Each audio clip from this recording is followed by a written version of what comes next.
Hi friends, welcome to Minnu's home recipes.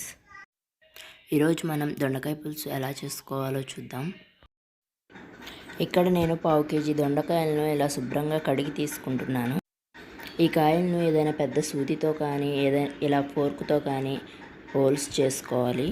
ఇలా కాయ మొత్తం లోపలికి దిగే వరకు గుచ్చుకోవాలి. ఇలా హోల్స్ చేసుకోవడం వల్ల మనం కాయలను ఫ్రై చేసుకున్నప్పుడు లోపల వరకు బాగా వేగుతాయి. అలాగే పులుసు కూడా లోపల వరకు బాగా పడుతుంది. ఇలా కాయలన్నిటిని ఫోర్క్తో గుచ్చుకున్న తర్వాత డీప్ ఫ్రై చేసుకోవాలి. ఇప్పుడు డీప్ ఫ్రై కోసం 3 టేబుల్ స్పూన్స్ ఆయిల్ వేసుకొని స్టవ్ ఆన్ చేసుకోవాలి. ఈలోగా ఒక చిన్న నిమ్మకాయ సైజ్ అంత చింతపండుని తీసుకొని నానబెట్టుకోవాలి. ఆయిల్ హీట్ అయింది. ఇప్పుడు మనం తీసుకున్న దొండకాయలను 2 బ్యాచెస్లా కొద్దిగా తీసుకొని వేసుకుందాం. సగం దొండకాయలను నూనెలో వేసేసుకున్నాను. మంటను మీడియం ఫ్లేమ్లో పెట్టుకొని కాయలు గోల్డెన్ కలర్ వచ్చే వరకు ఫ్రై చేసుకోవాలి. హై ఫ్లేమ్లో పెట్టుకుంటే పైన కలర్ వస్తుంది కానీ లోపల సరిగా ఫ్రై అవ్వవు. కాబట్టి మీడియం ఫ్లేమ్లో పెట్టుకొని ఫ్రై చేసుకోవాలి. అప్పుడు లోపల వరకు బాగా వేగుతాయి. ఫ్రై అవ్వడానికి కొంచెం టైం పడుతుంది, కానీ ఇలా వేపుకుంటేనే కర్రీ బాగుంటుంది. ఆయిల్ మరీ ఎక్కువగా తీసుకొని అవసరం లేదు. కాయలు ఫ్రై అవ్వడానికి సరిపోయేంత తీసుకుంటే సరిపోతుంది. మళ్ళీ ఈ ఆయిల్ని దేనికి యూస్ చేసుకోలేము. చూస్తున్నారు కదా, ఇక్కడ కాయలు కలర్ చేంజ్ అవుతున్నాయి. ఇలా ఫ్రై అయితే సరిపోతుంది. వీటిని తీసేసుకొని మిగిలిన కాయలను కూడా ఇలా గోల్డెన్ బ్రౌన్ కలర్ వచ్చే వరకు ఫ్రై చేసుకుందాం. మిగిలిన దొండకాయలను కూడా ఫ్రై చేసుకుంటున్నాను.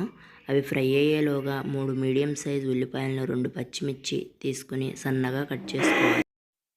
దొండకాయలు మొత్తం ఫ్రై అయిపోయాయి. ఇప్పుడు కర్రీ కోసం వేరొక ప్యాన్ పెట్టుకొని 2 టేబుల్ స్పూన్స్ ఆయిల్ యాడ్ చేసుకోవాలి. ఆయిల్ హీట్ అయిన తర్వాత 1 స్పూన్ జీలకర్ర, 1 స్పూన్ ఆవాలు వేసుకోవాలి. సన్నగా కట్ చేసిన పచ్చిమిర్చిని కూడా యాడ్ చేసుకుంటున్నాను. ఇవి కొంచెం ఫ్రై అయిన తర్వాత 2 రెమ్మల కరివేపాకును వేసుకుంటున్నాను. ఇప్పుడు సన్నగా కట్ చేసుకున్న ఉల్లిపాయలను యాడ్ చేసుకోవాలి.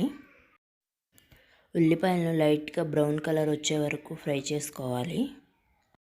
ఉల్లిపాయలను ఇలా బ్రౌన్ కలర్ వచ్చే వరకు వేపుకొని 1 టీ స్పూన్ అల్లం వెల్లుల్లి పేస్ట్ వేసుకొని పచ్చివాసన పోయే వరకు వేపుకోవాలి. ఇప్పుడు దీనిలోకి ముందుగా ఫ్రై చేసి పెట్టుకున్న దొండకాయలను వేసుకొని ఒక 1 మినిట్ ఫ్రై చేసుకోవాలి.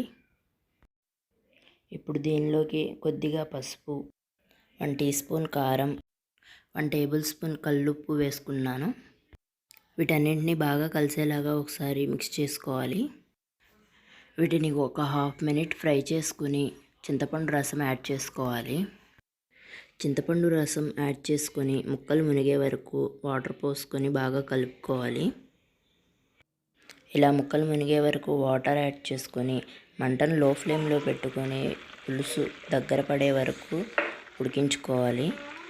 పులుసు కొంచెం ఉడికిన తర్వాత కొంచెం బెల్లం యాడ్ చేసుకోవాలి.